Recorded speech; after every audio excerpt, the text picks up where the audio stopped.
A'udzubillahi minasyaitonirrajim. Bismillahirrahmanirrahim. Alhamdulillahi rabbil alamin. Nahmaduhu wa nasta'inu wa nastaghfiruh. Wa na'udzu billahi min syururi anfusina wa min sayyiati a'malina. May yahdihillahu fala mudilla lahu wa man yudlil fala hadiya lahu. Asyhadu an la ilaha illallah wahdahu la syarika lah. Wa asyhadu anna Muhammadan abduhu wa rasuluh. Subhanaka la ilma lana illa ma 'allamtana innaka antal alimul hakim.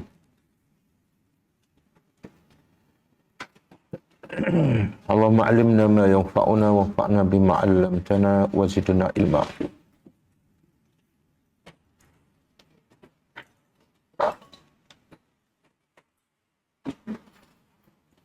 Rabbi yassir wa la tu'assir, Rabbi tammi bil khair, amma ba'du. InsyaAllah kita sambut tadabbur surah Az-Zukhruf.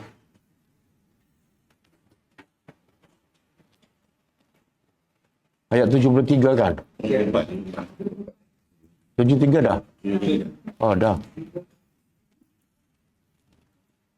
Okey. Jadi kita tengok pengajaran yang lepas. Ayat berapa? 71. Ayat 71.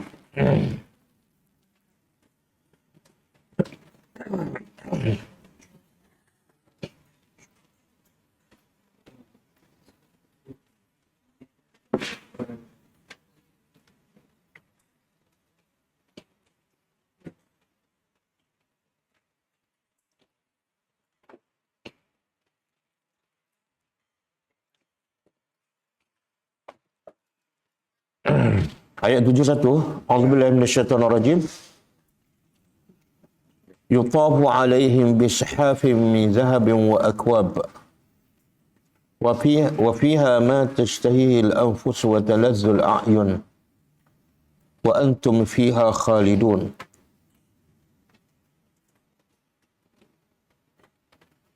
Maksudnya dibawa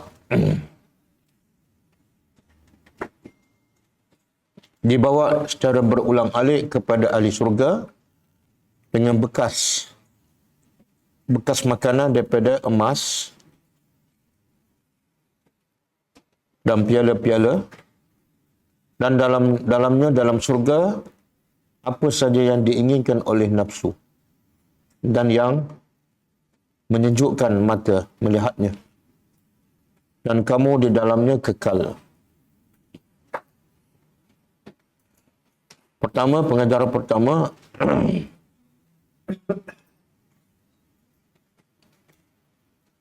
Allah mencipta manusia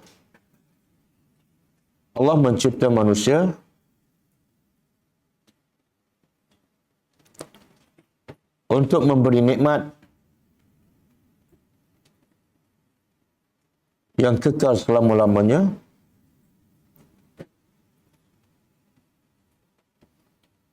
yang tidak ada penat, sakit, tua, yang tidak ada penat, sakit, tua dan mati.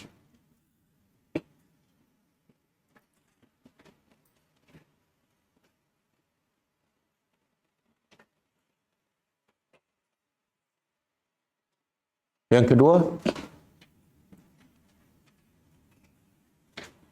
oleh kerana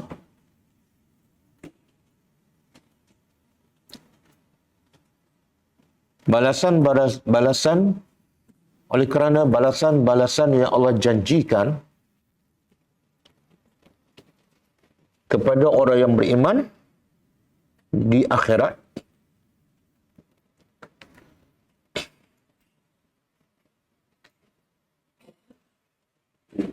tidak sampai kepada kebanyakan manusia,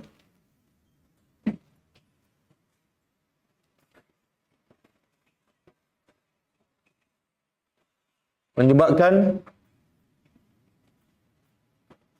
mereka tidak yakin. Dan akhirnya mereka tertipu dengan nikmat dunia. Mereka tertipu dengan nikmat dunia yang sementara.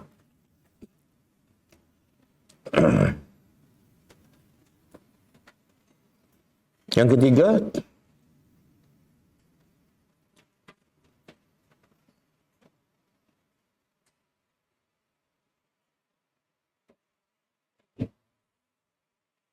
apa saja yang diinginkan, bahkan yang terlintas,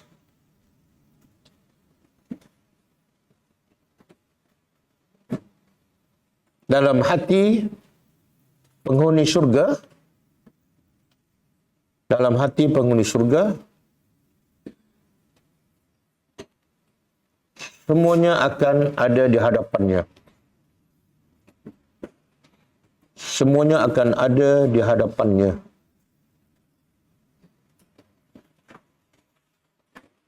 Berbeza dengan di dunia. Berbeza dengan di dunia.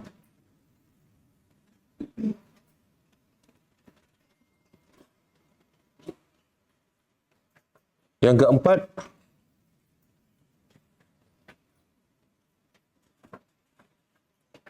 semua yang dilihat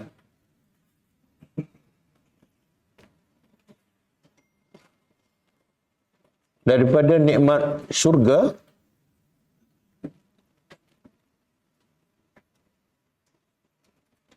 cantik dan indah.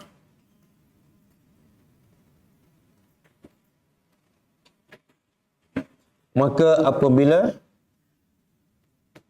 dirasainya,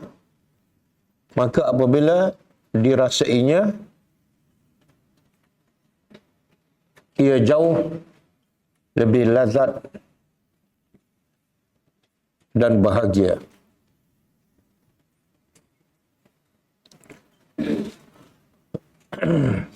Okey, ayat 72. Wa tilkal jannatul lati uristumuha bima kuntum ta'malun.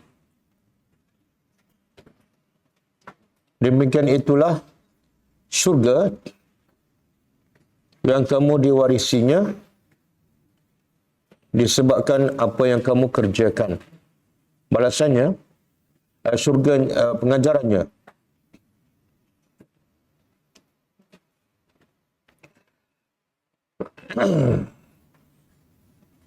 Sesiapa yang beriman dan beramal soleh,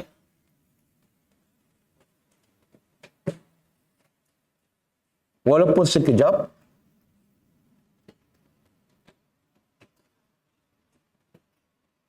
dia akan diberi syurga dan kekal menjadi miliknya untuk selama-lamanya.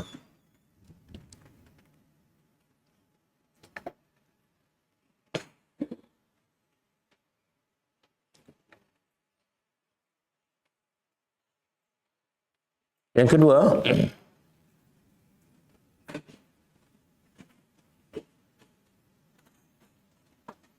setiap orang ada tempatnya di syurga dan tempatnya di neraka.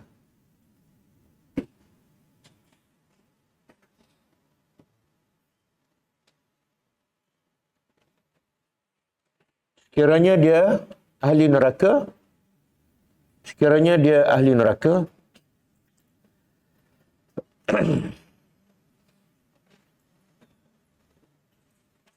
tempatnya di syurga akan diwarisi oleh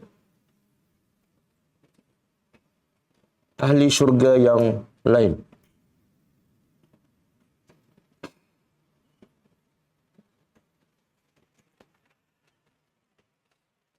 Dan sesiapa yang menjadi ahli surga, dan sesiapa yang menjadi ahli surga, tempatnya di neraka akan diwarisi oleh ahli neraka yang lain.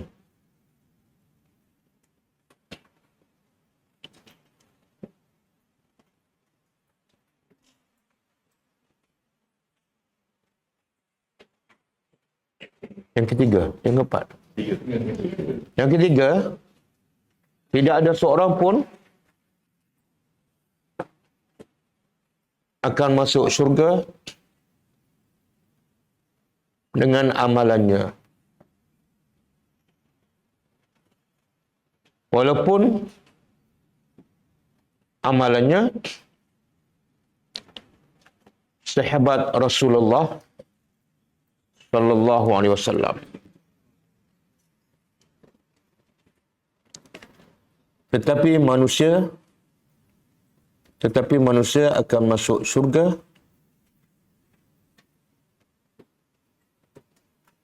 disebabkan rahmat Allah,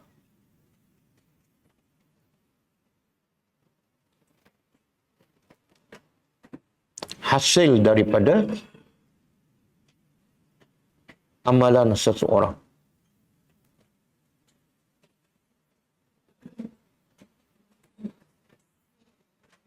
Ke ayat 73.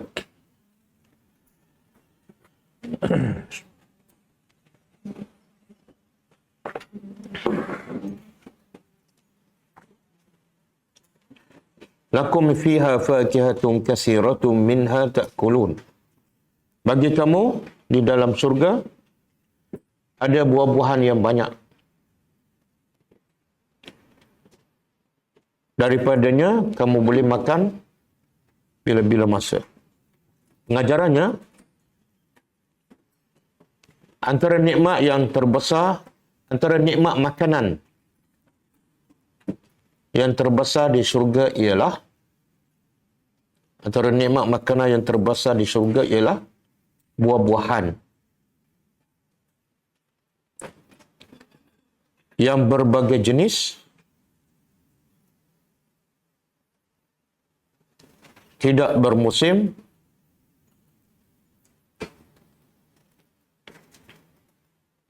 tidak terputus,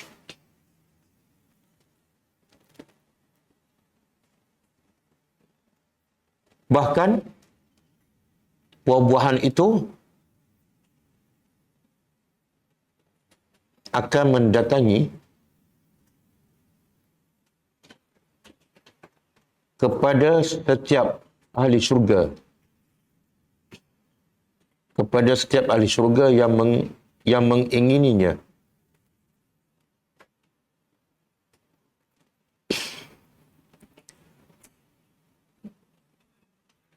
Walau di mana dia berada.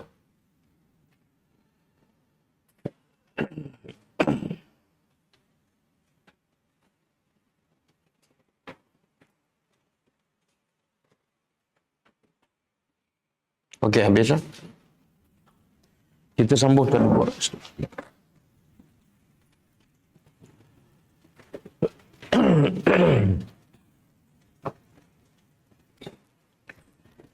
Saya lupa nak sebut satu nikmat yang Allah sebut dalam Quran, nikmat buah-buahan.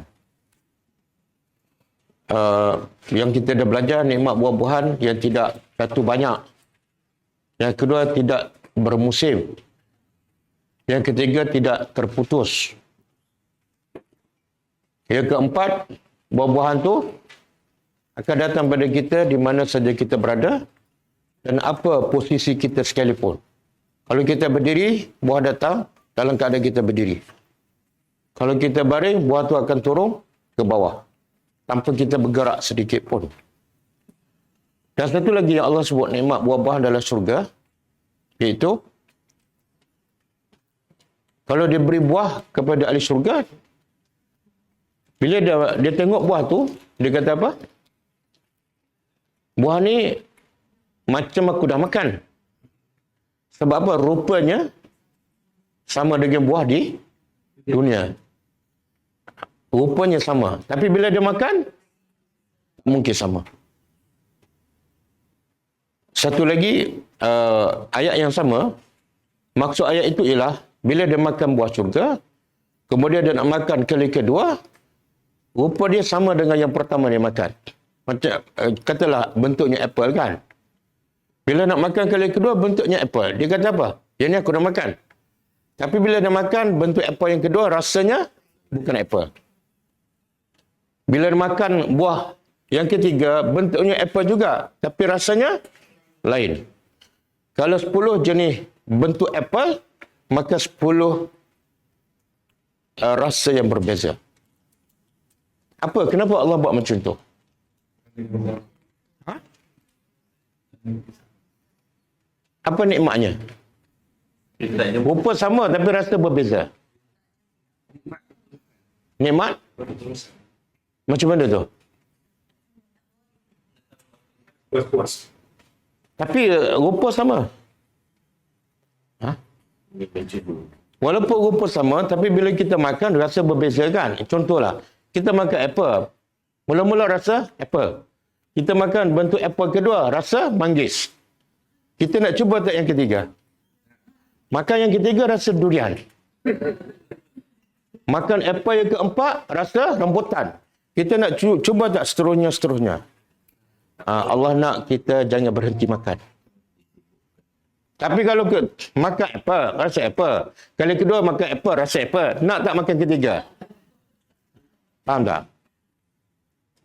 Okey. Allah cerita ni dalam ayat apa? Surah apa? Sebenarnya saya bukan nak cerita sangat. Saya nak tanya je. Surah apa? Ayat apa? Ha? Bukan. Tengok Allah cerita lama dah. 1400 tahun yang lepas. Kita pun mungkin baca ayat je dah beribu kali. Tapi kita tak rasa nikmat. Sebab kita tak faham. Inilah antara punca manusia asyik tertipu dengan dunia. Kan? Sedangkan yang Allah nak bagi 1000 kali ganda daripada dunia yang kamu tertipu. Okey, surah apa? Surah Yasin bukan. Dia ada 114 surah.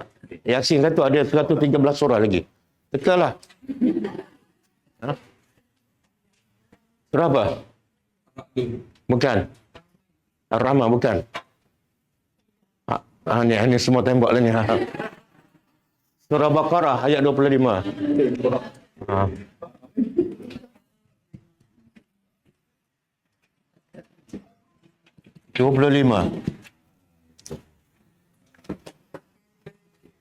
Cuba tengok, cuba baca maksud ayat, betul tak? Ha?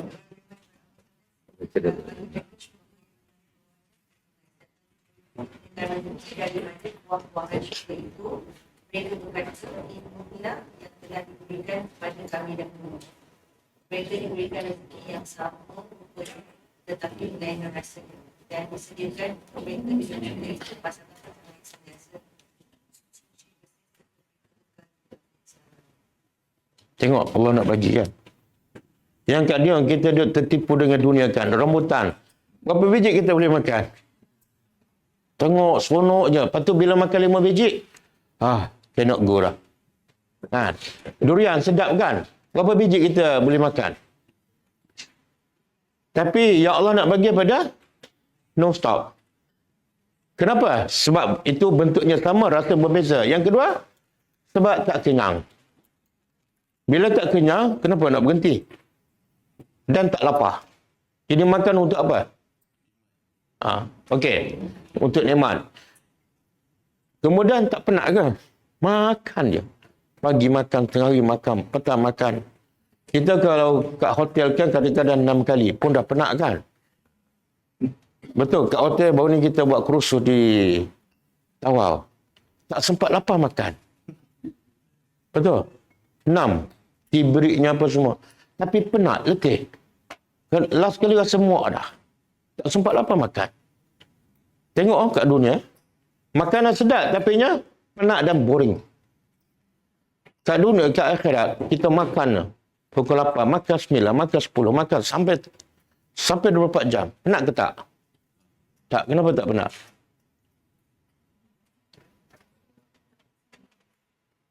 Sebab ada satu hadis ada bagi tahu kan.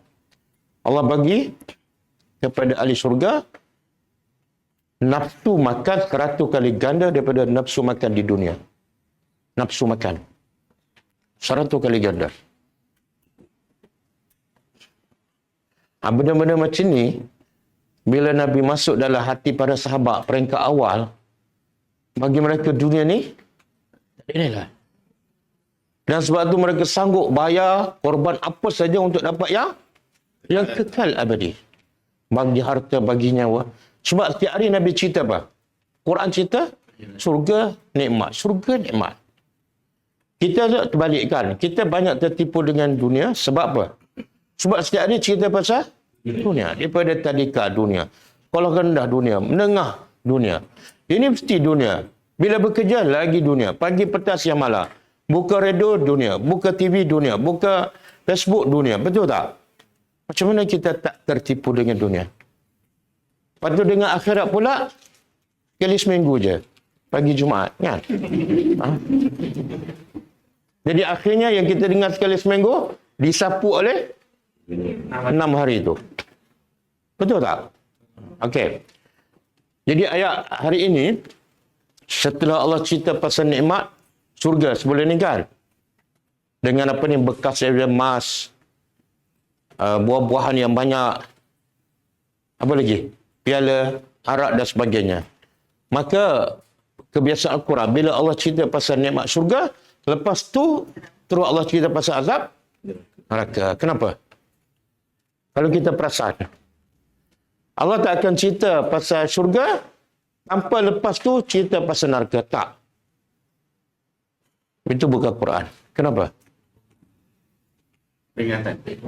Yalah, kenapa? Lepas syurga neraka. Lepas neraka syurga. Dengan imbang. Dia nikmat dulu.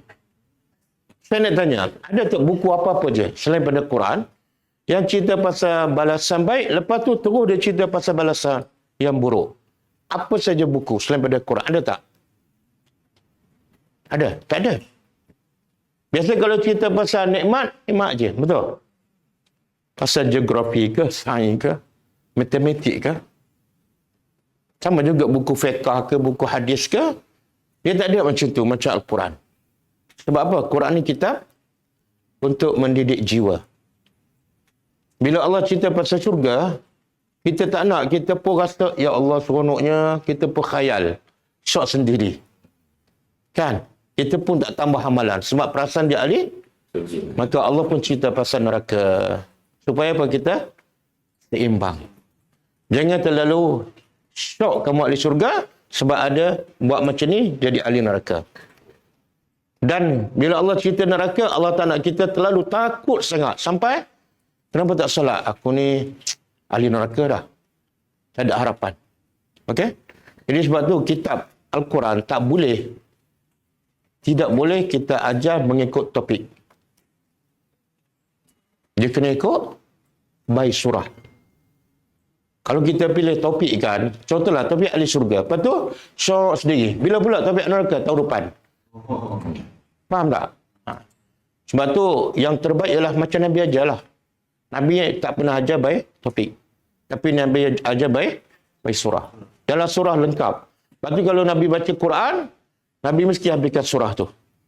Sebab cerita tu kalau tak habis, tak lengkap. Okey? Okey, sekarang cerita pasal neraka. A'udzubillahi minasyaitonir rajim. Lakum. Oh, ni dah. Inna al-mujrimin, orang-orang yang berdosa, fi azabi jahannam, dalam azab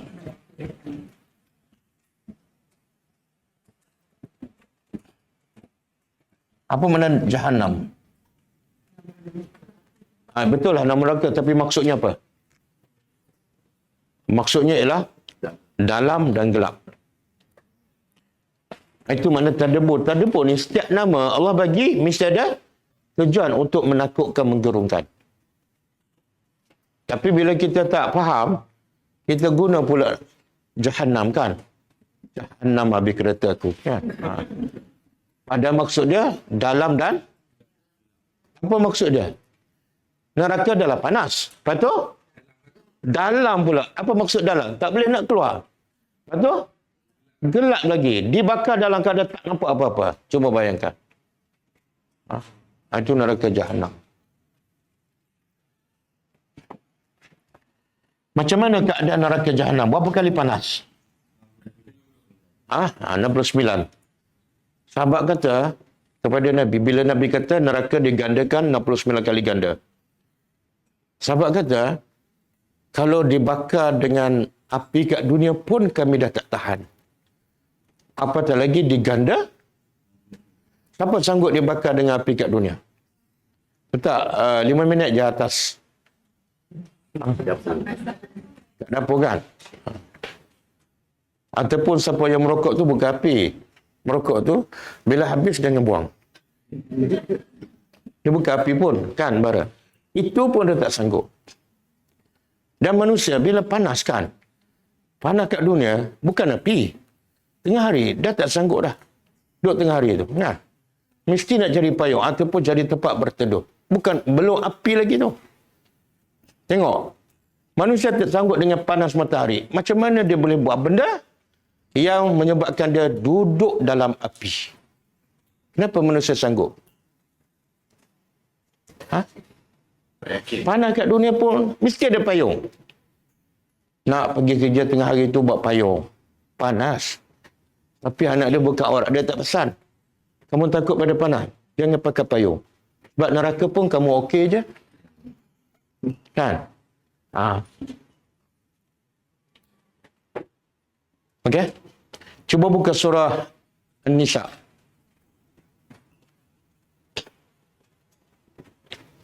Ayat 56.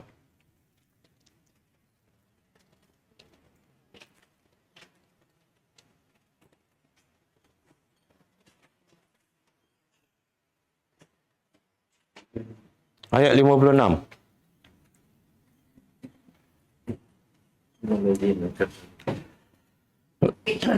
Cuba dengar apa yang Allah nak cakap. Allah sayang pada kita, Allah begitu detail keadaan azab neraka Jahannam. Innal ladzina kafaru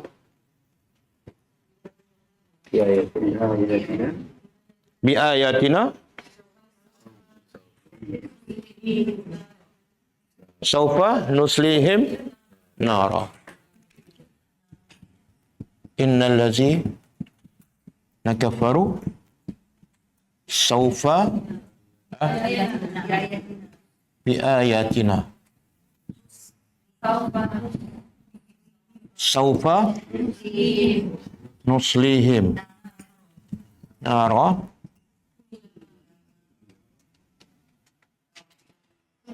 kullama nadijat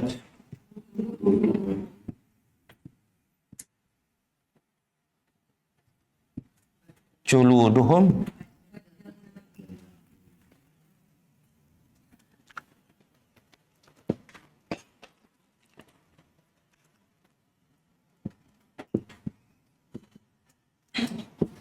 juludan ghairaha liyazuku liyazukul azab. Dah. Okey. Innallaha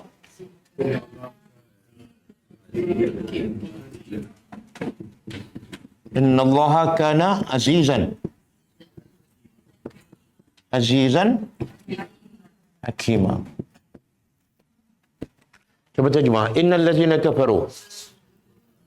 Sesungguhnya orang-orang kafir. Kafir dengan apa ni? Bi ayatina. Maknanya manusia jadi kafir sebab apa? Tolak ayat Allah je. Itu je. Kalau dia tolak ayat manusia, jadi kafir. Tak ada masalah. Kalau tolak pendapat orang, tak ada masalah. Tapi yang masalah ni, tolak ayat kami. Maka orang ini balasannya apa? Saufa nuslihim, kami akan bakar mereka nara, dalam api. Allah bagi tahu. Sebab tu Allah tak zalim. Kemudian Allah bagi tahu macam mana cara bakar dan panas api itu macam mana. Kullama, setiap kali nadijat, bila bakar apa jadi? Masak dan hangus. Bila bakar kulit kita mesti masak dan hangus. Bila dah bakar dah hangus, dia tak rasa. Kan? Betul kan? Ada pengalaman? Oh, sains lah. Bila dah terbakar hangus, dia tak rasa. Bila tak rasa, Allah tukar. Tukar. Badalnahum, kami tukar mereka juludan, kulit-kulit yang lain. Supaya apa? Ini sebab dia. Supaya mereka rasa azab. Sebab kalau tak tukar, tak rasa. Okey. Jadi berapa kali tukar? Ha? Berapa kali tukar? Ya, cuba bayangkan kalau api kat dunia, kalau kita terbakar kan, berapa minit ambil masa untuk bakar semua kulit kita? Kat dunia, api dunia. Ha? 15 minit. 10 minit. Tapi masalah api dunia, dia belum sempat terbakar hangus dah mati. Betul?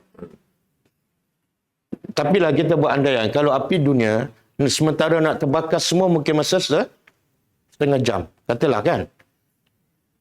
Maka api akhirat 69 kali ganda. Dia ambil masa berapa minit untuk bakar hangus semua? Ha? Mungkin? Mungkin 1 saat. Katalah 1 hari 24 jam. Berapa kali kulit ditukar? Tengok bahasa Arab, bahasa Al-Quran. Kullama. Apa makna kullama? Bahasa Arab. Kullama. Setiap kali terbakar hangus, kami tukar. Kalau 100 kali terbakar hangus, berapa kali tukar? 1 kali lah. Okey. Kemudian Allah kata kami tukar kulit ghairaha. Kulit yang lain. Okey, timbul soalan. Kulit yang lain, kulit daripada mana? Allah bagi hantar kulit lain. Timbul soalan, kalau Allah tukar kulit lain, kenapa kulit lain dibakar? Dia tak berdosa. Betul? Yang berdosa kulit orang tu. Dan kulit orang tu dah terbakar hangus. Jadi apa maksud kulit yang lain? Pendapat pertama, bila kulit dia terbakar hangus, dia akan tumbuh kulit baru. Kulit dia juga. Pendapat kedua, Allah tukar kulit yang sama, tapi sifatnya sifat yang baru. Yang tadi terbakar kan? Sekarang Allah tukar kulit yang sama dengan sifat yang baru.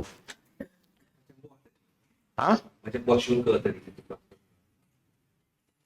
Buah syurga, okey. Kita tak boleh nak bayar. Saya nak baca apa ni? Ada pendapat Muaz bin Jabal. Sekejap lah.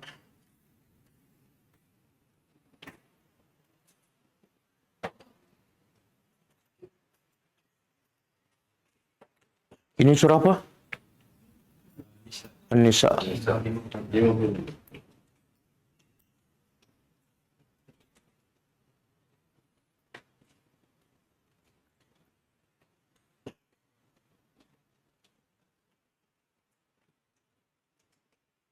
Okey. Kata Muaz bin Jabal, Indi, di sisi aku, tafsir ayat ini ialah tubaddalu fi sa'atin mi'atu marrah. Ditukar dalam 1 saat 100 kali.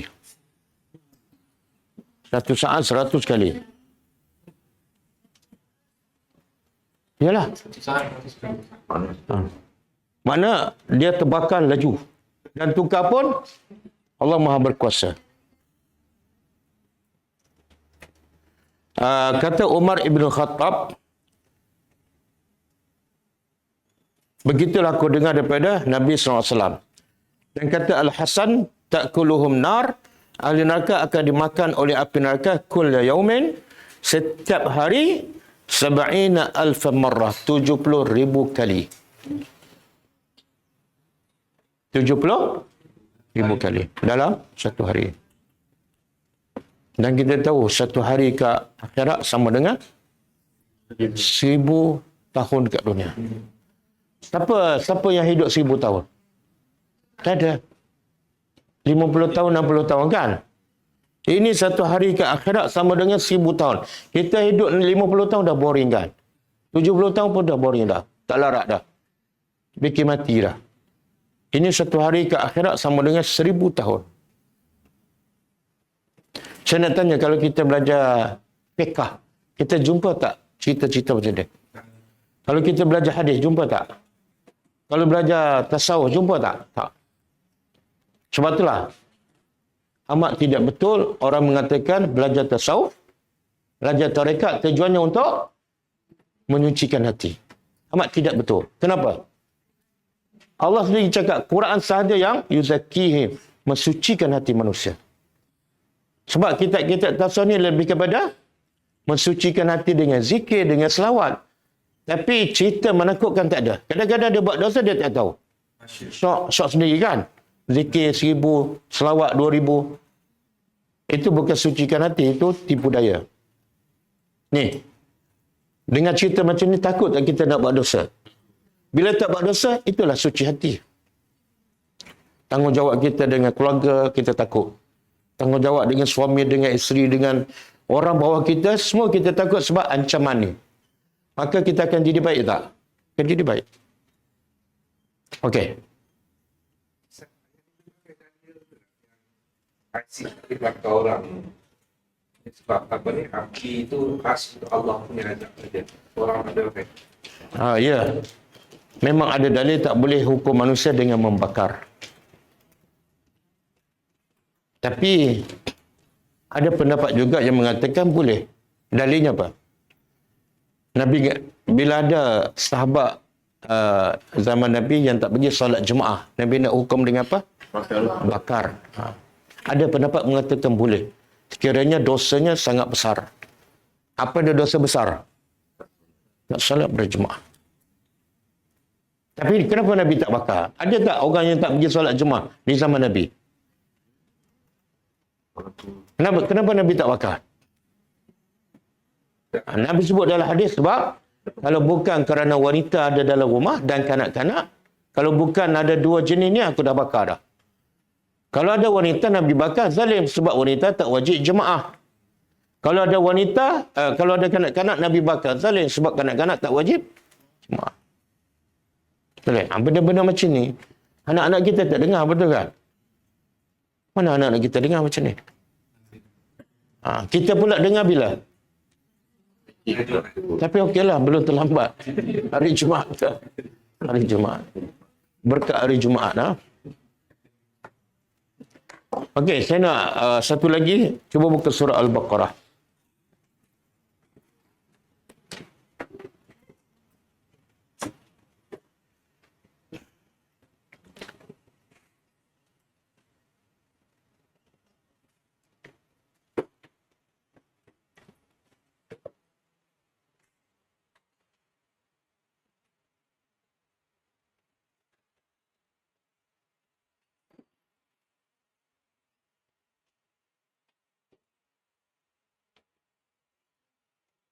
Ayat 175.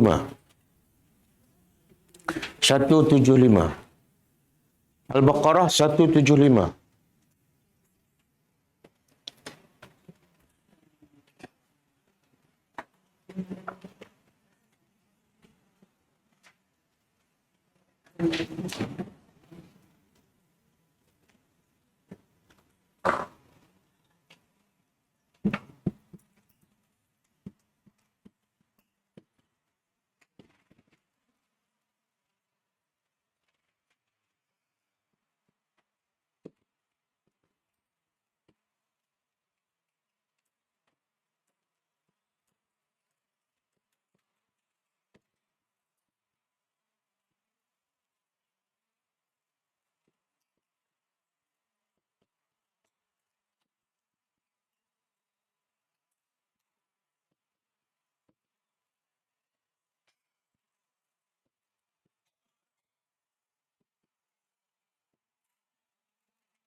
Okey. Cuba tadabbur. Ini berkenaan dengan apa ni? Ini 175 kan? Kalau kita tengok ayat 174, cerita pasal apa?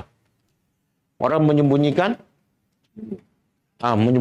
ilmu kebenaran. Betul kan? Betul kan? Ayat 174 kan? Dia sembunyikan kebenaran. Termasuklah, dia tahu dia tak buat. Ataupun dia tahu orang buat salah. Tapi dia tak tegur. Ataupun dia ada ilmu. Tapi dia... Maka Allah kata, ulaika. Orang-orang ni, ialah allazina. Orang-orang yang ishtarau. Mereka membeli ad-dalalah. Kesesatan. Bila sebut jual beli, mesti ada apa? Bila sebut jual beli, ada pertukaran barang, betul? Pembeli kena bagi duit. Penjual kena bagi barang. Tengok, Allah sengaja guna perkataan jual beli. Orang-orang ni, mereka telah membeli kesesatan. Barang yang dibeli apa? Kesesatan. Dibayar dengan apa? Bil huda. Petunjuk. Sesat boleh beli ke? Siapa pernah pergi beli sesat di Maidin? Tak ada kan? Jadi macam mana boleh beli? Allah kata beli kesesatan. Ada dijual pula dengan huda, petunjuk. Macam mana tu? Bila dia tahu kebenaran, dia tolak. Semata-mata nak buat benda yang salah, itu macam orang jual beli. Contohlah, dia tahu solat wajib. Tapi dia seronok, berhibur, berseronok. Seronok tu sebenarnya sesat, dia beli. Apa yang dibayar? Solat. Apa ni? Petunjuk. Dia sanggup tinggal solat kerana nak berhibur. Itu menjual hidayat, membeli kesesatan. Kenapa Allah guna jual beli? Banyak Allah guna jual beli. Padahal sesat tak boleh dibeli. Hidayat tak boleh dijual. Kenapa Allah guna jual beli? Kita bila beli barang, kita beli terpaksa ataupun pilihan kita? Pilihan kan? Kenapa beli emas ni? Saya terpaksa beli. Mana ada? Jadi logiknya Allah nak beritahu apa ni? Yang sesat-sesat ni bukan dipaksa, pilihan dia sendiri. Allah tak zalim. Betul tak? Pilihan dia. Allah tak zalim. Kemudian dia beli wal azab bil maghfirah. Dia beli azab. Azab pun boleh dia beli. Harganya apa? Keampunan Allah. Satu dalalah, dia beli huda. Sesat. Ini yang dia beli ni. Sesat. Yang dijual apa dia? Petunjuk. Hidayat. Yang kedua, dia beli azab. Jual keampunan. Macam mana pula?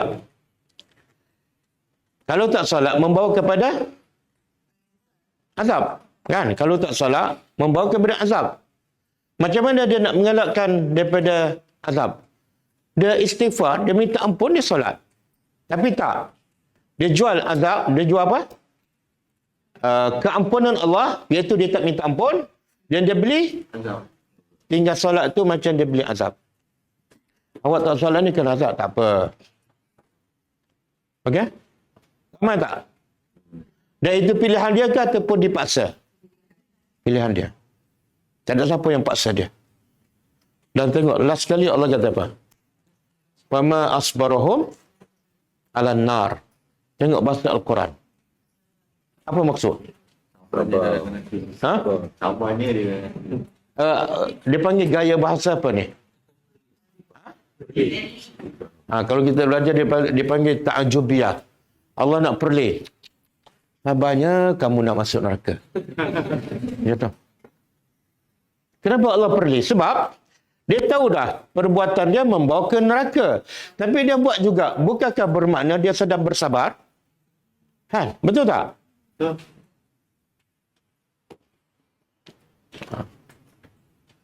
Kenapa kamu tak solat? Tahu tak solat ni boleh masuk akal tahu?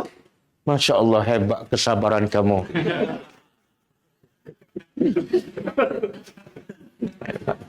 Yalah, luar biasa tak? Sabar nak masuk neraka. Luar biasa tak? Oh, hebat kamu. Saya tak sanggup, saya tak sabar nak masuk neraka. Sebab tu saya istighfar, saya bertaubat. Awak ni hebat. Awak belajar mana ni? Tengok bahasa Al-Quran kan? Kalau kita faham, ya Allah, rupa-rupanya aku sabar untuk masuk neraka. Tak boleh. Aku kena bertaubat. Boleh?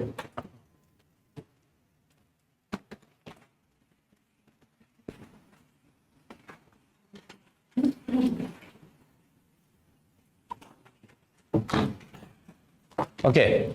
Kemudian Allah kata apa? Tersambung. Khaliduna. Mereka kekal. Kita tengok apa Israel buat pada Palestin kan? Allah tahu tak? Kenapa Allah biarkan? Allah boleh tak nak sekat? Dia bom hospital. Boleh tak Allah nak sekat? Dan boleh tak Allah nak hancurkan Israel sebelum dia serang Palestin? Boleh tak? Kenapa Allah biarkan? Ha? Kenapa Allah biarkan? Nak bagi lebih baik. Ha? Allah bagi lebih baik. Kan Allah, bila Allah sayang pada seseorang, Allah bagi apa?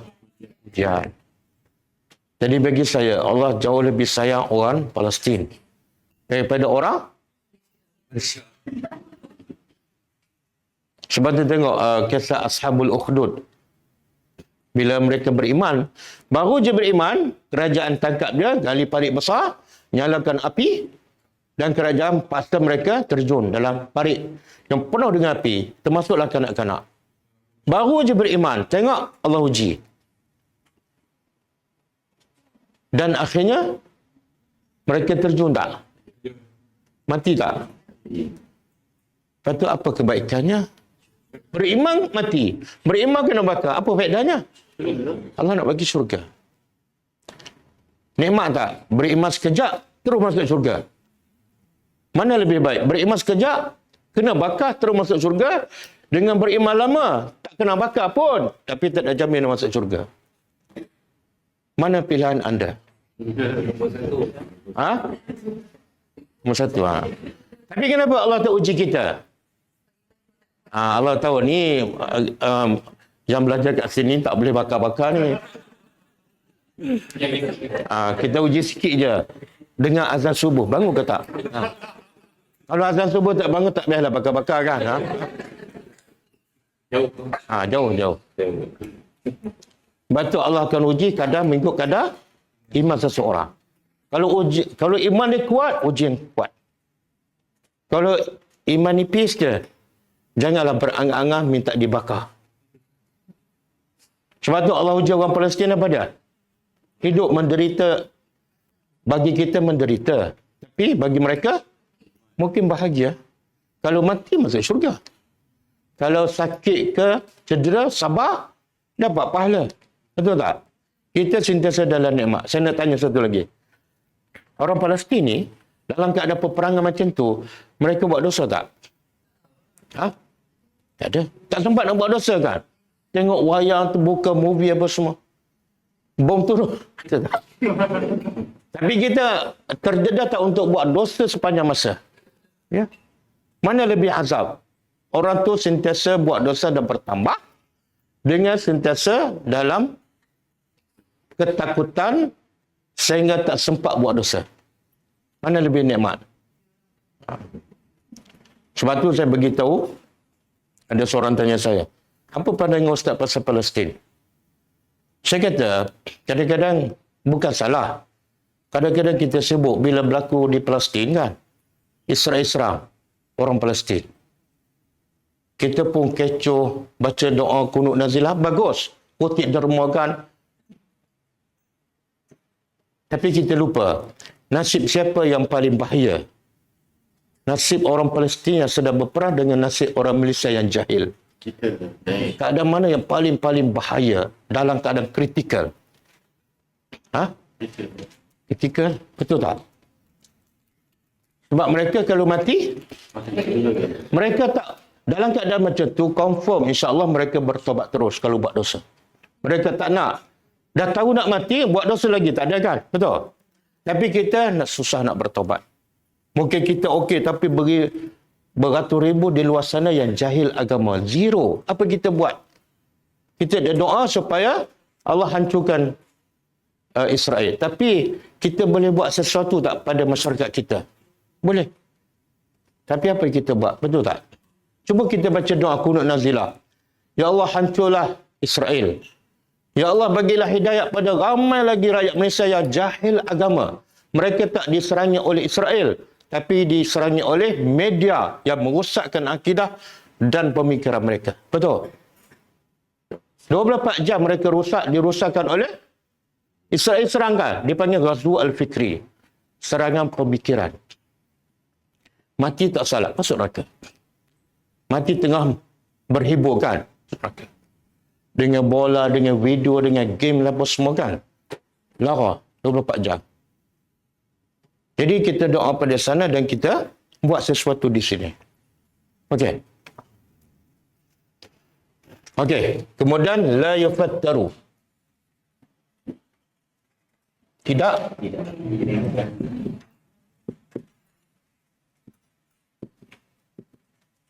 Tidak diringankan anhum dari mereka, wahum fihi, dan mereka mublisun. Apa makna mublisun? Putus asa. Putus asa dan kecewa. Tengok Allah nak cerita lagi betapa azabnya. Satu, azab neraka Jahannam yang parahnya 69 kali ganda. Gelap. Dalam. Lepas tu, bila ahli masuk neraka ni, dia nak apa? Apa yang difikirkan?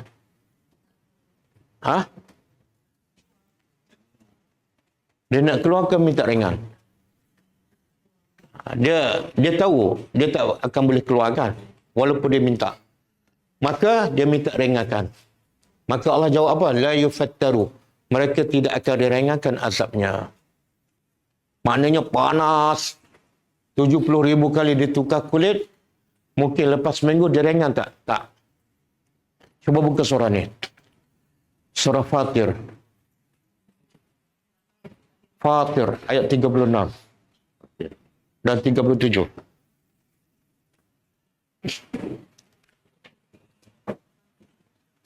Apa dah ada waw tak? Wallazi. 36. Wallazina kafaru.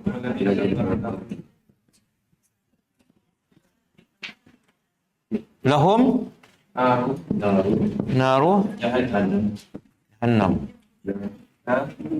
La yukhaffafu. La yuqda.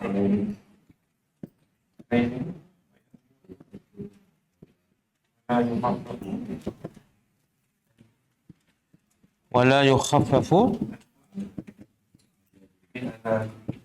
من عذابها. Dah.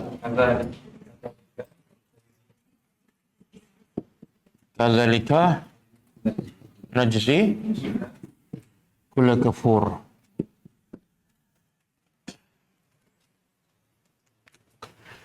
Cuba terjemah. Wallazina kafaru. Dan orang-orang kafir, lahum naru jahannam. Bagi mereka neraka jahannam.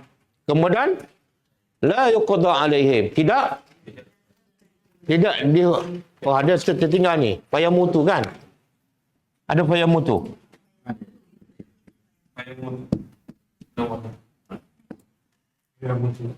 Bagi orang kafir neraka jahannam. La yuqda alaihim. Tidak dihukum bunuh. Sehingga mereka mati. Kenapa? Sebab bila dibakar dalam neraka, dia nak apa? Dia nak mati. Maka Allah beritahu, mereka tak akan dihukum bunuh sehingga mereka mati. Tak. Berbeza tak dengan kat dunia? Mana orang kafir nak mati? Tak ada kan? Semua nak hidup. Tapi bila masuk neraka, semua nak. Sebab apa? Yalah, duduk dalam api. Siapa nak hidup? Kan? Maka Allah kata tidak akan dihukum sehingga mereka mati. Tak. Kemudian, wala yukhaffafu. Tidak direngakan daripada mereka azabnya. Sikit pun tak direngakan. Bahkan, setiap kali api dah slow, Allah kuatkan lagi api tu. Kan api lama-lama dia slow kan. Maka Allah kata, setiap kali api itu perlahan, kami kuatkan lagi, kuatkan lagi. Itu dalam surah apa tu? Cuba buka surah Al-Isra ayat 97.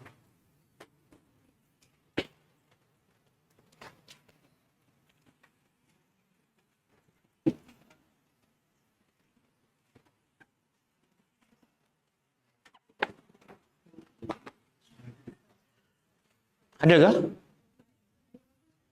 97. Ada? Yang bahagian akhir kan? Cuba tengok ayat tu. Nasyuru. Oh,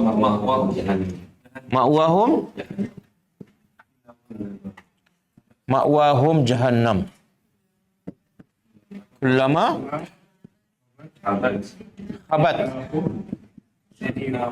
khabat zidnahum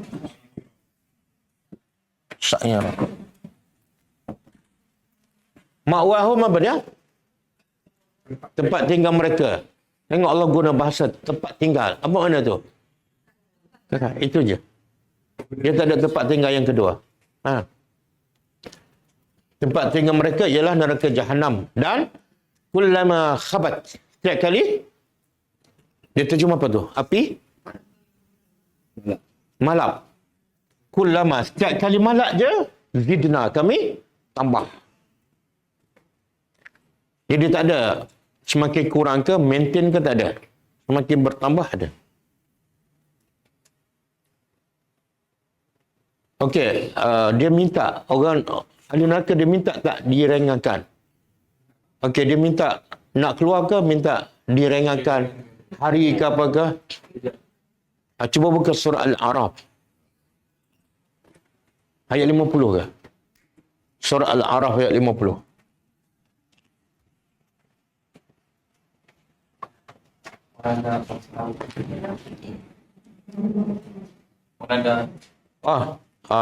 Itu okey, tak apalah. Ini dia minta lain ni. Wanada ashabun nar. Ashabal jannah.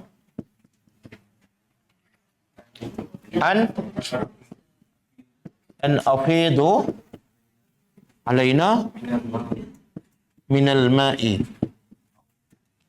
atau mimma razaqakum razaqakumullah. Okey, qalu innallaha harramahuma alal kafirin.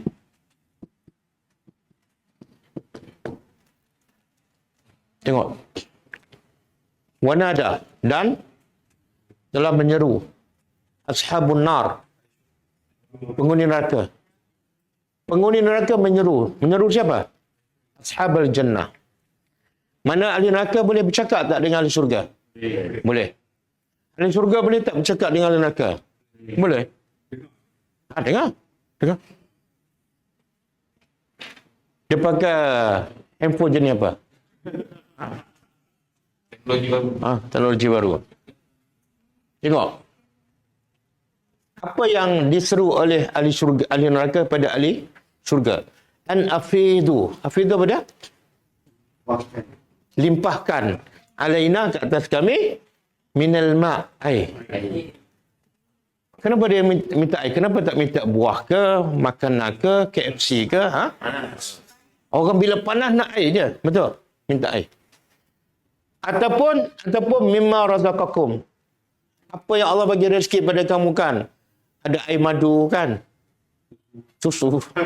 Bagilah sikit kan? Bagilah sikit. Apa jawapan ahli surga? Jawapan pun dah menyakitkan. Apa dia kata? Qalu innallah, sesungguhnya Allah haramkan ke atas kamu air kosong. Allah haram air kosong ke atas orang kafir. Apa makna haram? Kalau air kosong haram, sirap bandu? Ha? Tengok. Kat dunia kamu minum macam-macam. Dalam neraka, air kosong pun jadi haram. Mana dibakar sekian lama, setitik air pun tak boleh minum. Dan apa-apa saja rezeki, yang ahli surga tahu, ahli neraka tahu tak? Ahli surga ni macam-macam nikmat mewah, buah-buahan air. Tahu tak? Sebab tu dia tak minta banyak pun, sikit je. Tapi, sebab benda dah haram, banyak pun haram, sikit pun haram. Setitik pun haram. Cuba bayangkan. Orang tengah terbakar kan. Minta air kita tak bagi. 3 hari kena bakar. Minta air kita tak bagi. Cuba bayangkan. Okey. Sebab tu Allah perli takdirkan. Sabar sungguh kamu nak masuk neraka. Aku pun pelik lah. Ha? Okey, satu lagi surah Ghafir. 49. Surah Ghafir 49.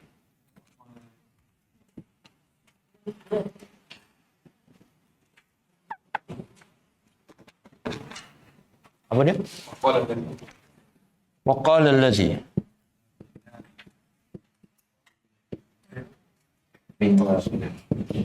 في النار لخزنتي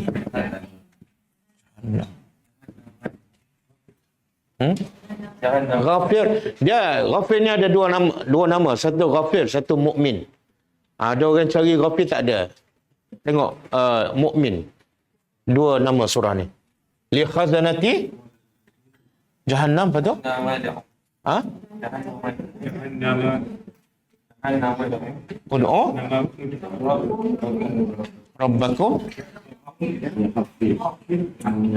yukhaffif anna yawman innal azab.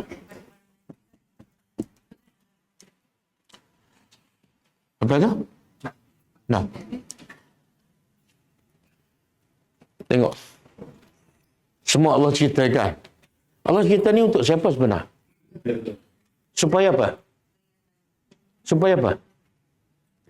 Supaya kita jangan buat benda yang menyebabkan masuk neraka. Tapi tiba-tiba tak faham. Sampai tak mesej tu. Rugi tak? Rugilah. Okey. Wa qala allazina, dan telah berkata orang-orang yang dalam neraka. Dia boleh bercakap, ha? Dia bercakap dengan siapa? Tadi ahli surga dengan ahli neraka. Kalau ahli neraka dengan khazanah Jahannam. Khazanah ni itu jamaah plural. Kalau satu khazin. Tapi khazanah dah jadi Malaysia kan? Bahasa Melayu. Syarikat Khazanah Nasional kan? Ha? Syarikat Penjaga Nasional. Ha? Siapa ni penjaga neraka? Malaikat. Ud'u rabbakum. Kata ahli neraka, wahai penjaga neraka, tolonglah doa pada Tuhan kamu. Minta apa? Yukhaffif anna, supaya Tuhan kamu ringankan kami. Ringankan azab. Berapa lama? Sehari. Dia minta sehari. Kenapa tak minta seminggu? Kenapa tak minta sebulan? Kenapa tak minta setahun? Maknanya dia tahu dah tak dapat. Tapi dia tahu tak dapat. Jadi kalau keluar langsung tak akan dapat, minta direngakan setahun tak akan dapat. Cuba dulu 1 hari. Cuba 1 hari. Kenapa dia tak minta direngakan panas api? Ha? Tak, kalau ayat ni dia minta bukan ringan, cuti 1 hari daripada dibakar. Kenapa dia tak minta, wahai Tuhan, ringankan sikit panas tu? Sebab panas, kalau ringan macam mana pun siapa nak tahan? Jadi paling kurang dia kata minta rehat daripada dibakar. 1 hari cukup lah. Katalah 1000 tahun dibakarkan. Nak rehat 1 hari je, bagilah nafas. Kan? Apa jawapan dia? Semua yang diminta dijawab. Tapi semua jawapan lagi menyeksakan mental. Baik, tak payah minta kan? Apa jawapan dia? Tengok ayat 50. Masing-masing baca apa jawapan penjaga neraka terhadap soalan dia. Ha?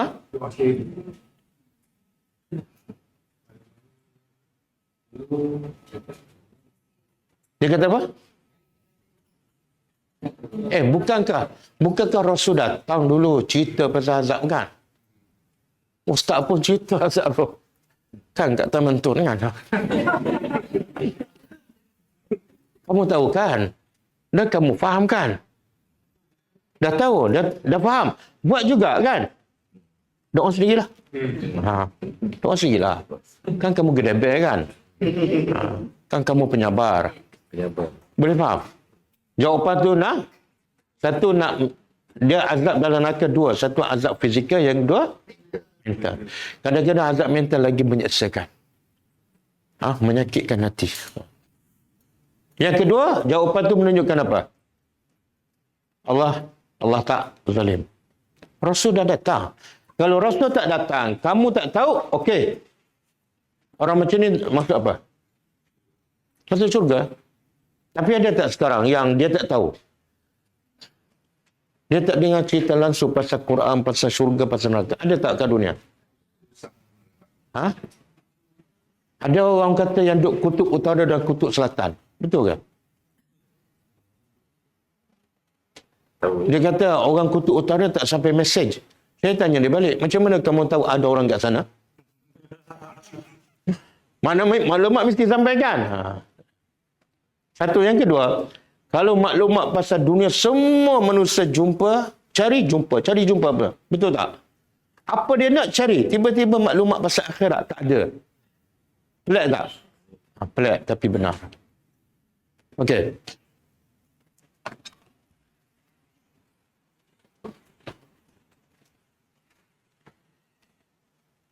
Kemudian Allah kata apa? Wa ma zalamahumullah. Dan tidak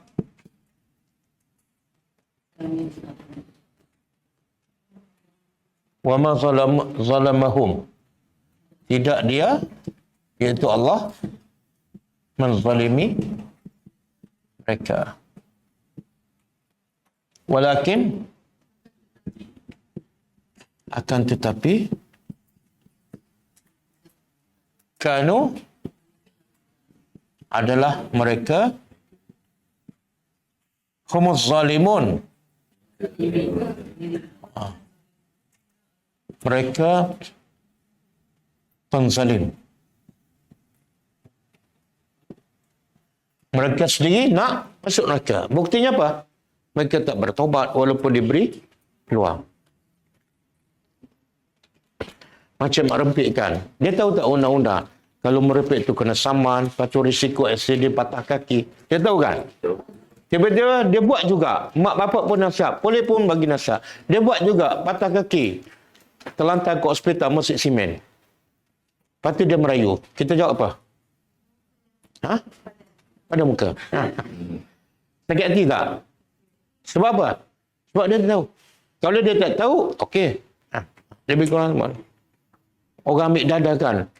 Masuk pusat serenti. Lepas tu keluar. Buat juga kan. Mana itu kezaliman manusia sendiri.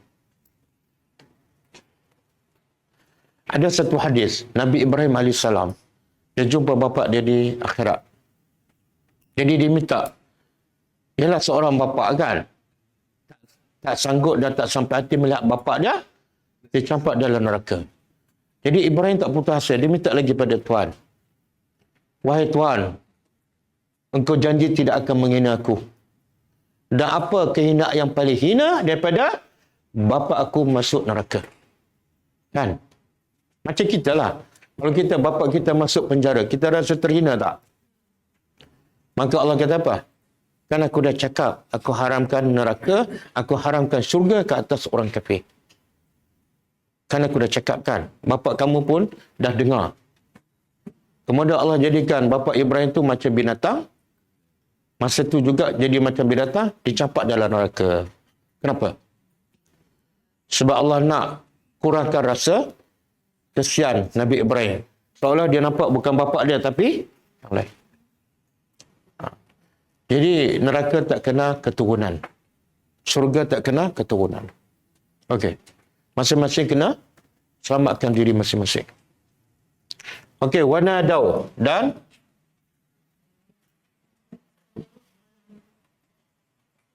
mereka menyeru.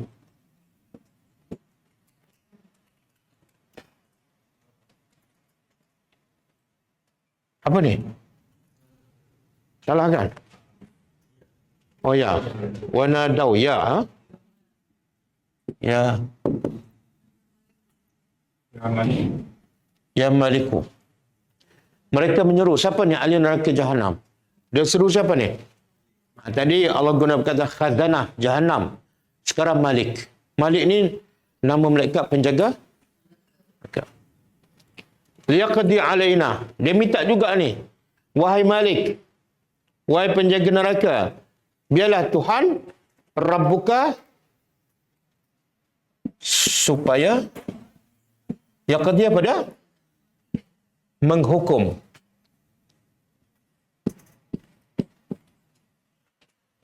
Alaina ke atas kami Rabbuka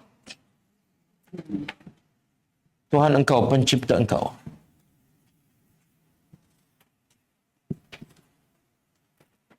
Apa maksud ni? Minta mati. Minta? Mati. Wahai malaikat, tolonglah. Tolonglah minta pada Tuhan supaya dia matikan aku. Minta mati. Maka malaikat jawab tak? Jawab. Qal. Dia berkata, innakum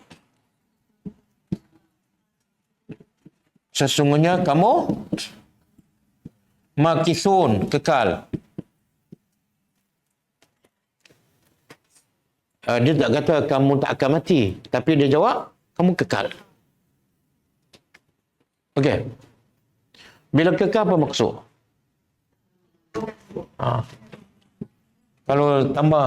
Kalau satu, tambah kosong, tambah kosong, tambah kosong, tambah kosong sampai bila-bila. Dia tak akan keluar sampai bila-bila. Okey.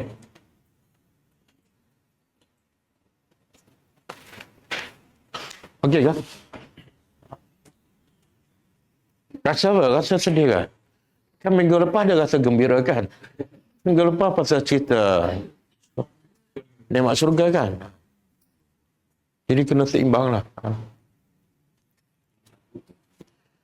Patulah, ni orang kafir kan? Dia duk bunuh orang macam Israel kan? Kalau dia tahu dia akan diazab macam ni, dia bunuh tak orang Palestin? Tak. Sebab apa? Dia bunuh orang Palestin mati terus. Tapi bila dia masuk neraka, dia tak mati-mati. Betul tak? Kalau dia tahu, dia tak akan buat. Buat apa aku bunuh orang? Lepas tu dia mati, tak ada rasa seksa. Aku pula kena bakar dan tak akan mati dan seksanya berterusan.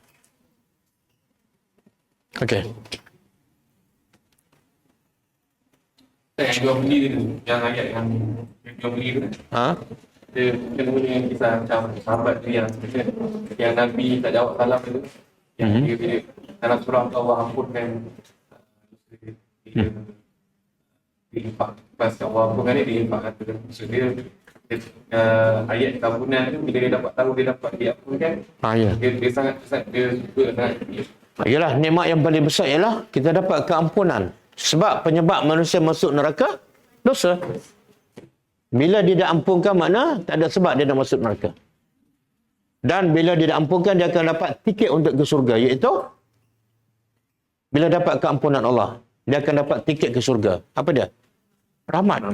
Rahmat tak akan datang melainkan setelah diampunkan dosa. Okey. Satu lagi saya nak sebut. Kita tahu tak sifat penjaga neraka ni? Allah sebut dalam Quran. Macam mana sifat dia? Ha? Bengis macam mana?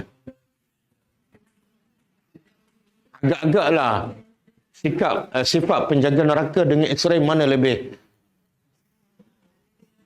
Ha? Mana lebih tak ada perasaan? Ha? Antara malaikat penjaga neraka dengan Israel. Mana yang lebih tidak ada perasaan? Penjaga neraka. Ada dalil? Surah apa?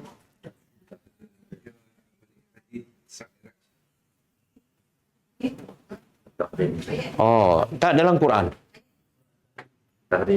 Surah? Bukan surah At-Tahrim. Ayat berapa? 5, 6. Ayat 6.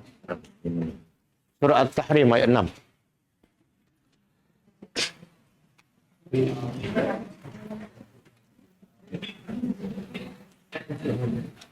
Ha?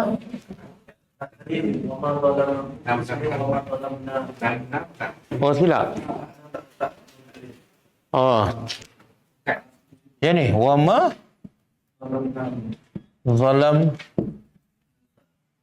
zalamnahum. Oh. Macam tu. Sini ya, wa nadau ya malik. Okey. Ya ayyuhallazina amanu. Jumpa ayat 6. Wahai orang beriman, jaga diri kamu dan tengok sayang Allah. Allah tak kata jagalah anak kamu daripada lapar, jagalah anak kamu daripada miskin. Itu tak, Allah tak payah suruh. Sebab apa? Sebab semua manusia pandai jaga dari segi kesihatan. Orang kafir kadang-kadang lebih jaga anak dia daripada orang Islam. Betul kan? Tapi yang ramai terlupa nak jaga ialah jaga anak keluarga daripada neraka. Itu ramai. Yang tu yang Allah pesan. Jaga diri kamu. Kan? Anak jaga kesihatan. Suruh pergi sekolah. Tapi tak suruh solat. Tak, jangan. Apa makna anak kamu sihat berjaya masuk neraka? Jadi jaga anak kamu, keluarga kamu daripada neraka. Kemudian tak takut. Allah bagi lagi yang menakutkan. Allah cerita bahan bakarnya apa? Batang tubuh. Jadi yang membakar manusia dalam neraka ialah manusia. Bahan bakar. Tak takut lagi. Allah sebut lagi. Batu. Mana api terlalu panas sampai batu pun terbakar. Lagi? Tak takut lagi. Yang menjaga neraka ialah malaikat. Apa sifatnya? Satu.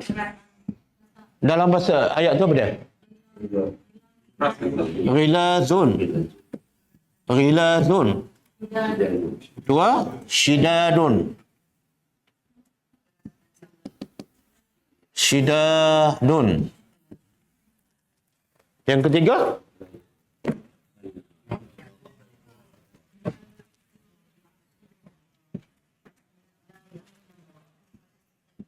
La ya'sun Allah. Yang keempat?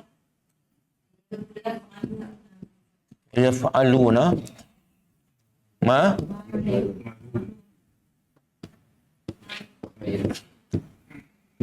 dah kan? Tengok Allah nak sebut azabnya ahli neraka melalui apa? Penjaga dia. Apa penjaga dia? Pertama, ghilazun. Apa benda ghilaz? Ghilaz ni hati keras. Ghilaz ghalizul qalbi. Hati keras. Sehingga kan tidak Allah cabut rasa rahmat dalam hati penjaga neraka 0.0001% pun tak ada rahmat. Keras. Kita kalau orang menyeksa orang, dia kadang-kadang dia ada juga rasa kesian kan, tengok kawan tu lembek. Dan yang pukul pun lembek juga kan. Tapi malaikat tak ada. Tak ada langsung rasa kesian belas. Dan syidadun kasar keras. Kalau dia buat tak ada lembut-lembut. Kalau dia baling, dia campak, habis. Jadi ghilaz hati, Keras. syidat tindakan. Lagi apa dah? La ya'sunallah. Malaikat ni tak pernah ingkar perintah Allah. Allah kata campak. Allah kata baling. Allah kata bakar. Allah kata kuatkan api, kuat. Tak adalah. Contoh. Allah kata kuatkan api. Ya Allah, kesian mereka. Tak ada. Dan wa yaf'aluna, mereka akan buat apa saja diperintah. Okey? Jadi gambaran dahsyatnya ahli neraka, kita tengok penjaga neraka. Macam Israel kan, dia serang orang Palestin. Kadang-kadang sampai tahap, dia berhenti dulu kan. Sebab apa? Rehat, penat ataupun tekanan antara bangsa. Betul tak? Tapi malaikat ni ada tak? Stres lah aku, boring lah, duk bakar. Tak ada. Okey? Cukup. Jadi lepas ni kita berhibur pula dengan ahli syurga. Dan minggu depan cuti.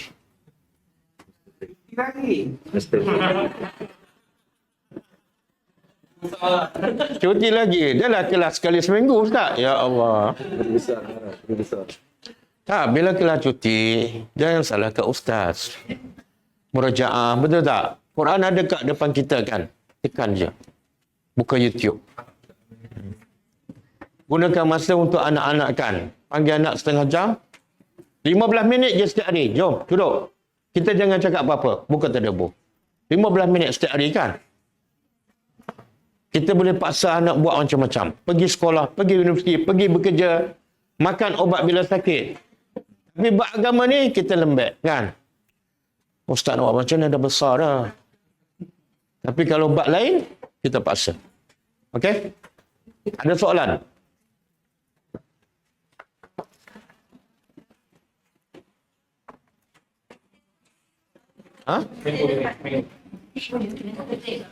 Apa dari Isnin? Isnin dekat ni cuti. Isnin depan tu ada.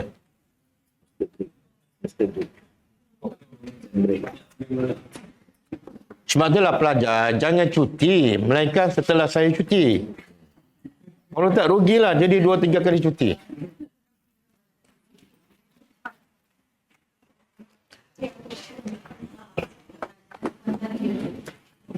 Okey.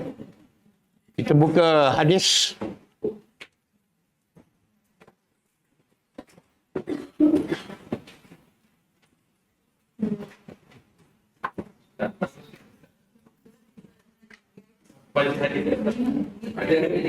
Tu?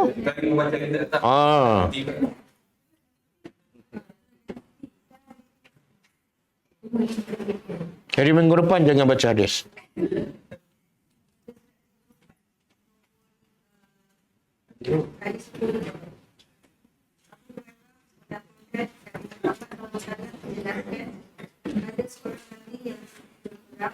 Dia berkata kepada pengikutnya, jangan ikut saya berperang pada lelaki yang baru sakit, sedangkan dia baru tidak masuk tidur dengan istrinya, tetapi belum sempat masuk tidur dengannya.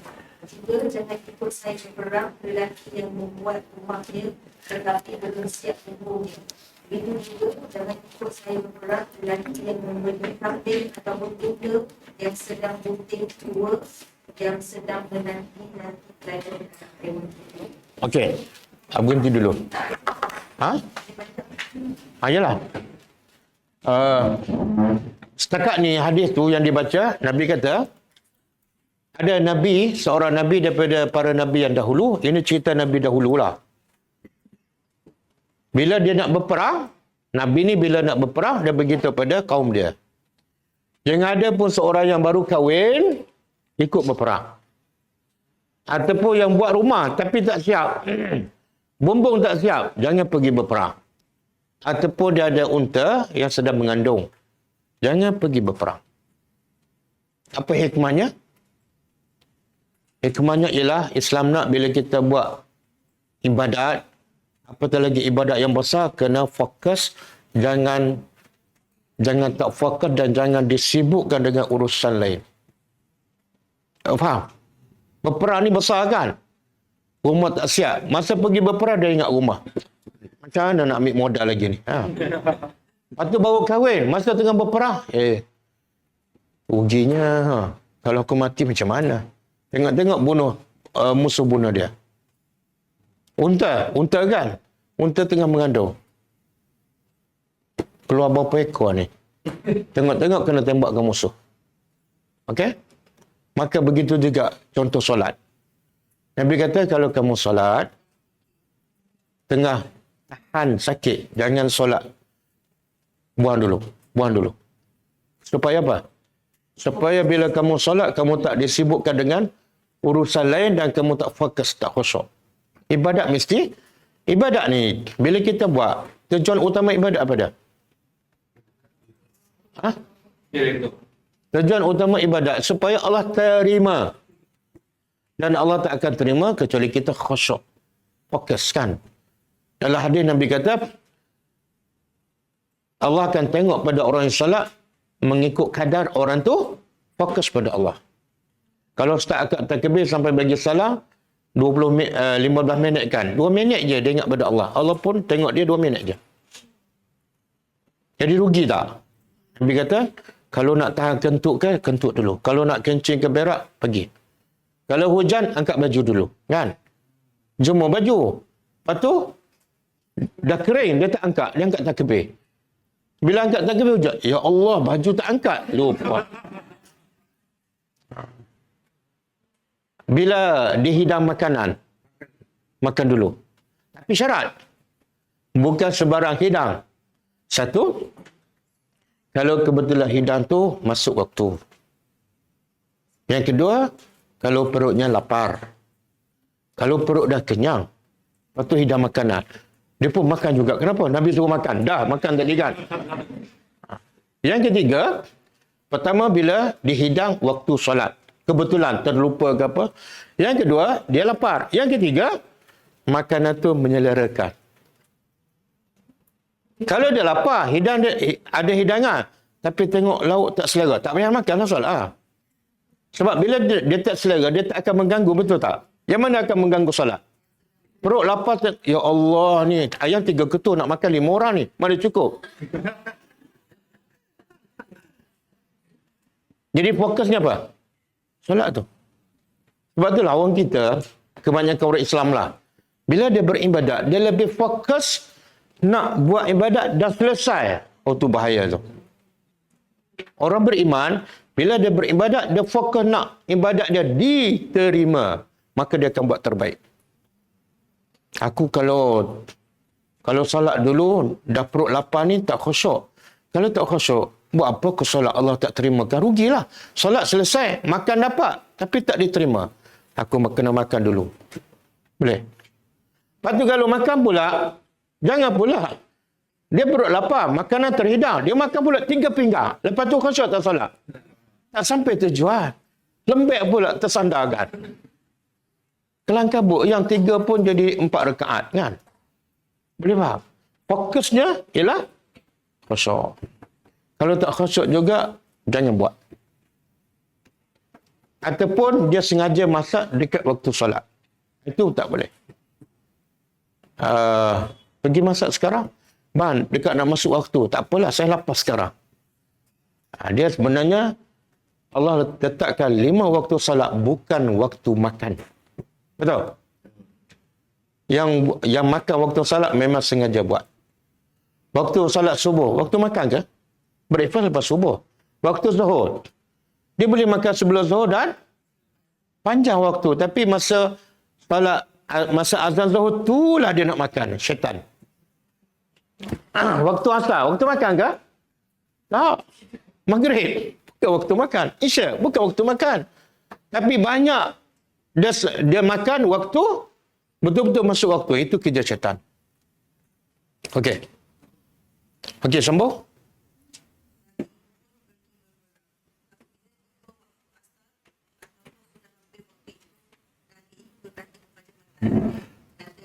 Sesungguhnya engkau ini perintah dan aku perintah. Kemudian matahari itu pun terhenti pergerakannya. Sehingga Allah memberi kemenangan kepada Nabi itu. Dia mengumpulkan banyak harta dan Okey, poin yang kedua, Nabi Muhammad, Nabi kita SAW menceritakan, ya Nabi dahulu tu bila nak pergi berperang, dah petang lah, matahari dah gelincir. Bila dah petang, tak lama lagi maghrib lah, gelap kan. Bila gelap, berperang dalam gelap bahaya, boleh menyebabkan kalah kan.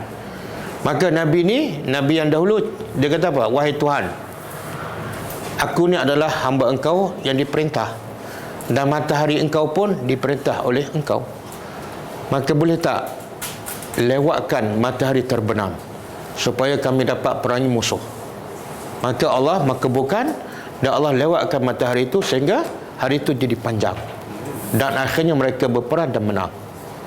Pengajarannya apa? Pengajarannya apa?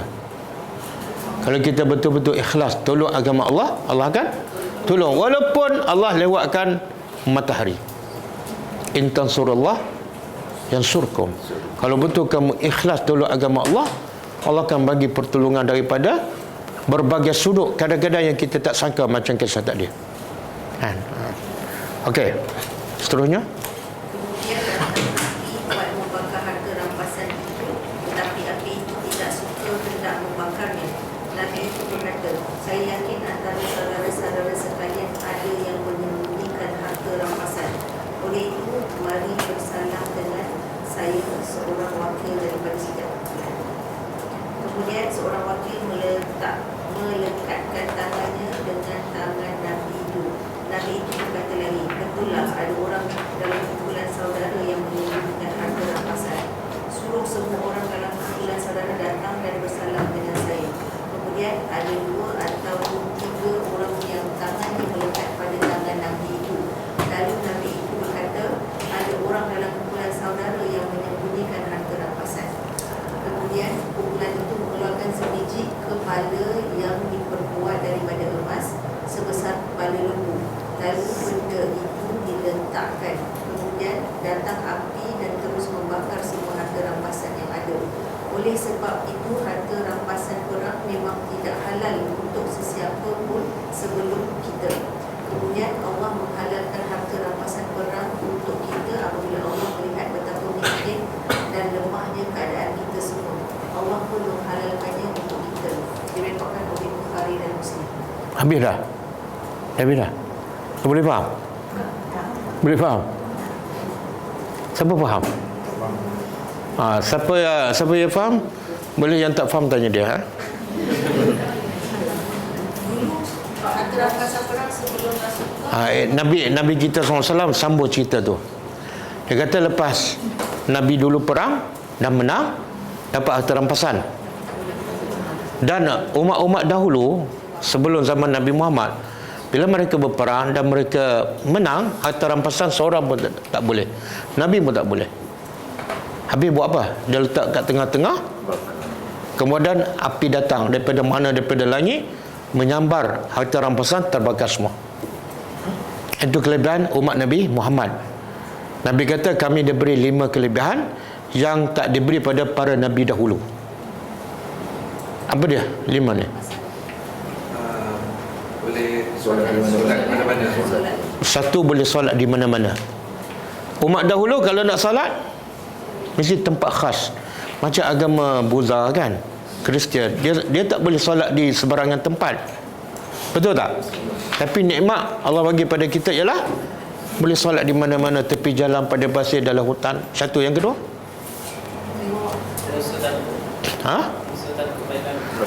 Allah jadikan musuh takut pada Nabi sebelum berjumpa Nabi sebulan.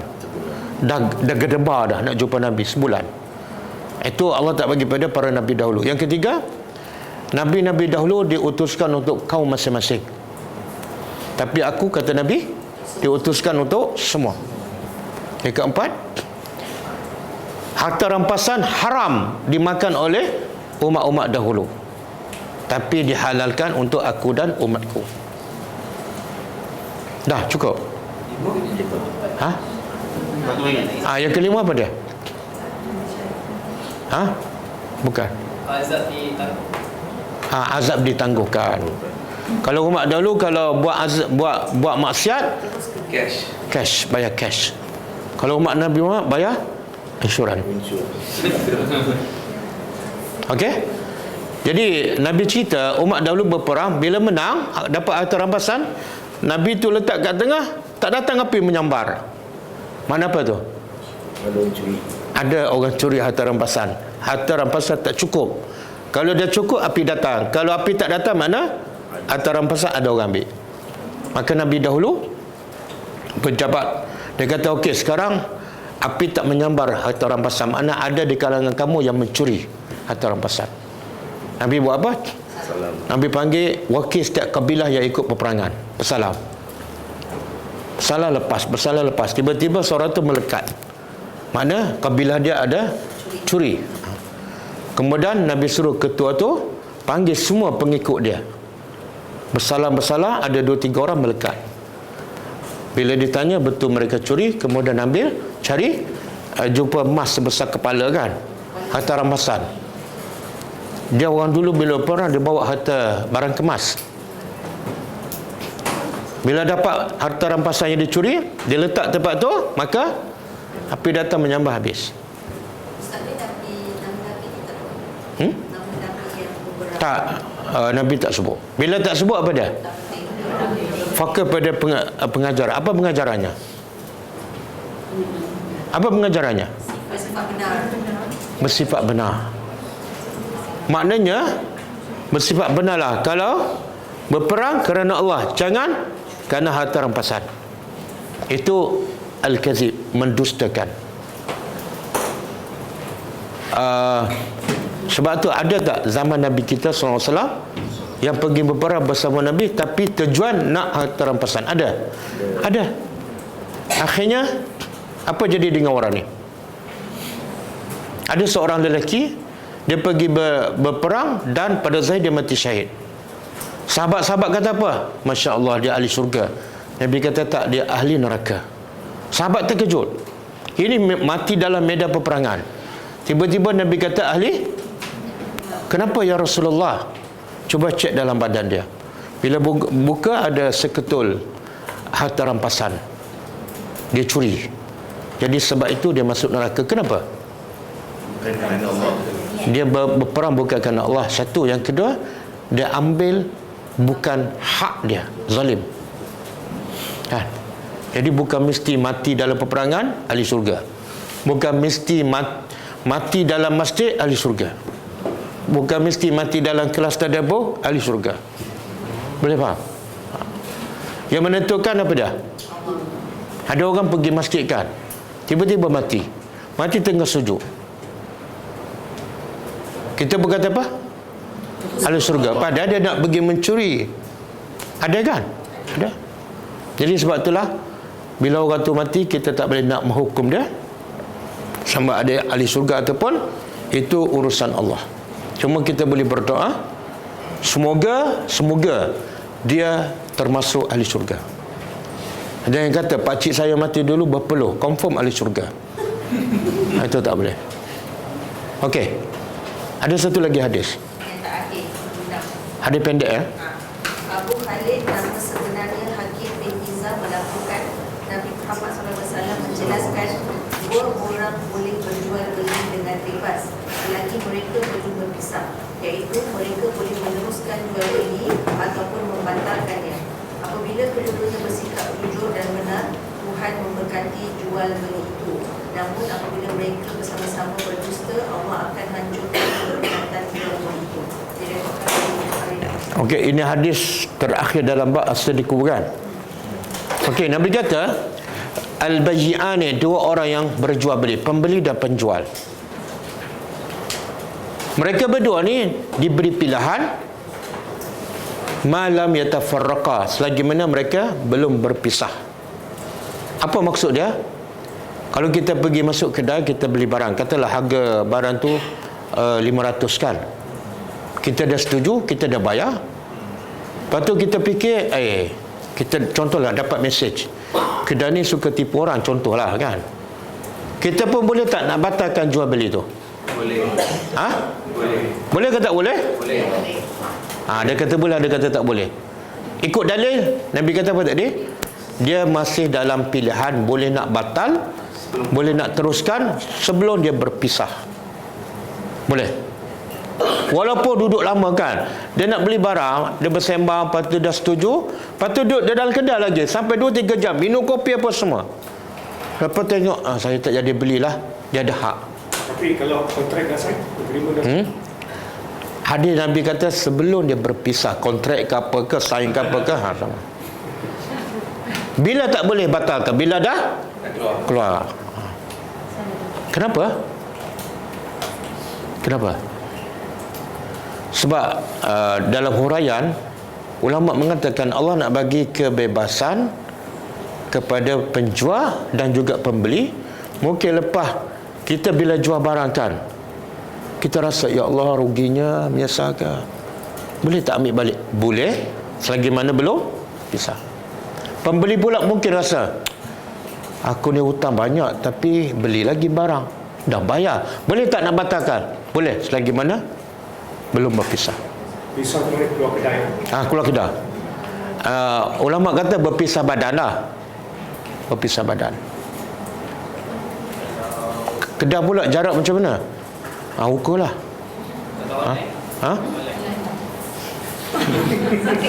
Tak, bila online tak terpakai lah. Sebab Nabi kata berpisah badan. Tapi boleh Ustaz, sekarang online dia ada COD. Dah sampai barang, baru bayar. Tak, saya cerita pasal hukum dalam Islam. Yang undang-undang manusia saya tak tahu. Yang tu akad kat mana? Akad beli online kat mana? Kalau online tu macam mana? Akad beli online? Tak, sekarang ni Tak, kalau akad, kalau ikut mazhab Syafi'i kena sebut. Aku beli barang ini dengan harga sekian-sekian. Yang kawan tu pula kata, Aku terima. Kena sebut tak aku terima nikahnya?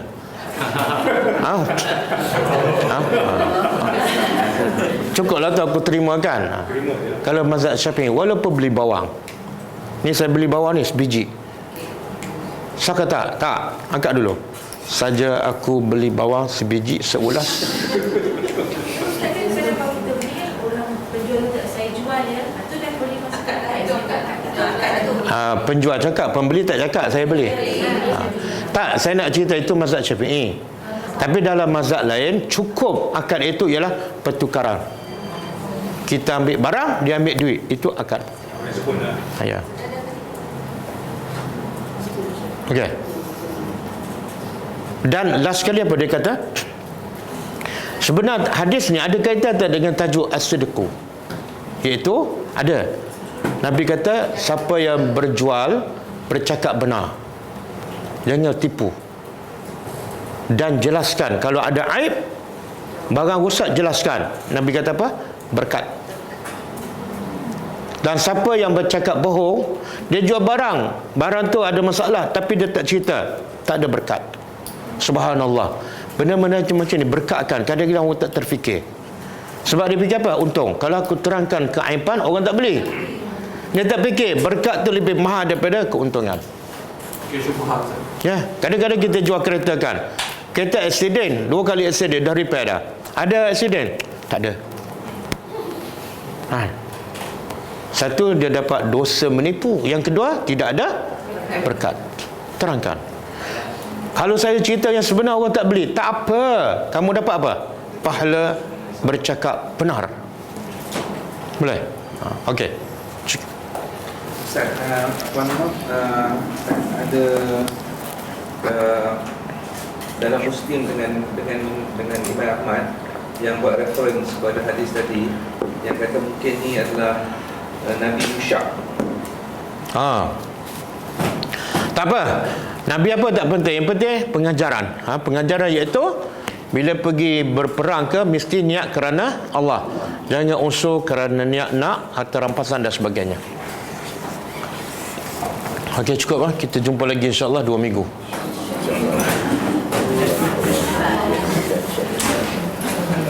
Jangan sedih sebab Quran sentiasa bersama anda. Okey, kita tutup dengan membaca tasbih kafarah. Subhanakallahumma wa bihamdika asyhadu an la ilaha illa anta astaghfiruka wa atubu ilaik. Assalamualaikum warahmatullahi wabarakatuh. شرق جنانه وتنم